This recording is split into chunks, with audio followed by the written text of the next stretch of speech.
Sandali lang kapatid, huwag munang scroll. Meron lamang mensahe ang Diyos para sa'yo. Kung tatanungin kita ngayon, anong pinapahalagahan mo? Pera, career, pangarap, o ang relasyon mo sa Panginoon? At kung di ka pa sigurado sa sagot mo kapatid, hayaan mong basahin ko para sa'yo ang paalala ng ating Panginoong Kristo. Pakinggan mo ito kapatid, ang sabi doon sa Matthew chapter 6 verse 19 to 21. Basahin natin yung verse 19. Huwag kayong mag-impok ng mga kayamanan dito sa lupa. Dito yung may naninirang insekto at kalawang at may nakakapasok na magnanakaw. Verse 20, sa halip mag-impok kayo ng kayamanan sa langit. Dooy walang naninirang insekto at kalawang at walang nakakapasok na magnanakaw. Verse 21, sapagkat kung saan naroon ang inyong kayamanan, naroon din ang inyong puso. Ano po ang context ng mensahe at salita ng Diyos na ito sa mga verses na ito? Ano po? Ang chapter 6 po ay Book of Matthew ay bahagi ng Sermon of the Mount. Ano po? Ang Panginoong Hesus po mismo nagsasalita rito. Tinuturuan niya po ang kanyang mga tagasunod o mga lingkod tungkol sa tamang motibo ng pagbibigay, pananalangin, pag-aayuno, at isa din po sa mga itinuturo ng ating Panginoong Hesus ay tungkol sa kayamanan dito sa lupa at kayamanan sa langit.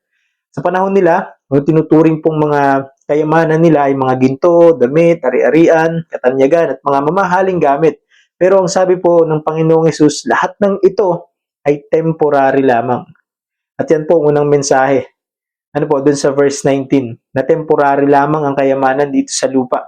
Sabi nga po doon, huwag kayo mag-impok ng mga kayamanan dito sa lupa. Dito may naninirang insekto at kalawang at may nakakapasok na magnanakaw. Ibig sabihin, mga kapatid, lahat ng bagay sa mundong ito ay nasisira, nawawala, nananakaw. Kaya nga po, pansamantala lamang. Sabi nga po din sa 1 Timothy chapter 6 verse 7, wala tayong dalang anuman sa sanlibutan at wala rin tayong madadala na kahit anuman pag-alis dito. Kahit gaano pa karami ang ipunin mo, kahit gaano pa kalaki ang bahay mo, kahit gaano pa kagagandang mga sasakyan mo, kahit gaano ka pa kasikat dito sa mundo, lahat po ng yan ay may iwan mo dito sa mundo. Lahat po ng yan ay may hangganan at pansamantala lamang. Ngunit napakaganda ng pangako at ng mensahe ng Diyos.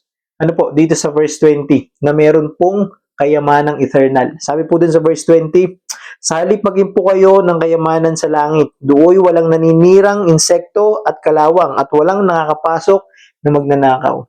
Kayamanan sa langit na hindi nasisira, hindi nawawala, at hindi nananakaw. Eternal means walang hanggan, walang katapusan. At ano po mga kayamanang yun?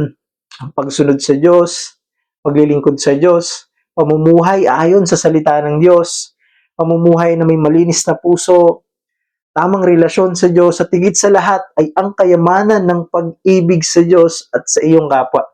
At yan po mga tunay na kayamanan. Kayamanang madadala natin sa harap ng Panginoon. Kahit ang sabi nga po dun sa Colossians chapter 3 verse 2, ang mga bagay na panlangit ang sa isip ninyo, hindi ang mga bagay na panlupa. Kahit sa mga kayamanang panglangit po, ang paglaanan natin ng oras, ng panahon, ng effort, ng ating buhay. Sapagkat ang sabi po doon sa pangatlong mensahe, sa verse 21, ang sabi po doon, sapagkat kung saan naroon ang inyong kayamanan, ay naroon din ang inyong puso. Ibig sabihin po mga kapatid, kung mas sigit ang buhay mo sa kayamanan mo o sa mga material na bagay dito sa lupa, ay nandoon din po ang puso mo at wala sa Diyos. Pero kung nakafocus ka at palaging ang priority mo ay ang mga kayamanang makalangit, ibig sabihin lang po nun na ang puso mo ay nasa sa Diyos.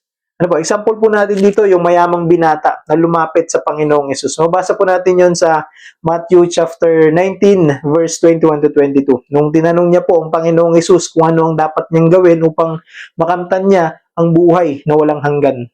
Sinabi po sa kanya ng Panginoong Hesus na ipagbili mo ang iyong ari-arian at ipamahagi mo sa mahihirap at magkakaroon ka ng kayamanan sa langit. Ngunit pagkarinig ng mayamang binata sa sinabi ng Panginoon, ano po ang ginawa niya? Umalis po ang mayamang binata na malungkot. Bakit po? Sapagkat mas pinili niya po ang kayamanan niya, ang kayamanan dito sa mundo, kaysa sa kayamanan sa langit, kaysa sa pagsunod sa Panginoong Hesus. Nangyayari din po yan sa panahon natin ngayon, mga kapatid. Napakaraming tao ang higit na mas pinapahalagahan ng pera kaysa sa kanyang kapwa. Mas binibigyang oras ang pangarap, ang trabaho, ang negosyo, kaysa sa paglilingkod sa Panginoon. Mas nakatuon ang buhay nila sa napakaraming investments, earnings, pero hindi sila makapaglaan ng oras para lumapit at magpasalamat sa Panginoon.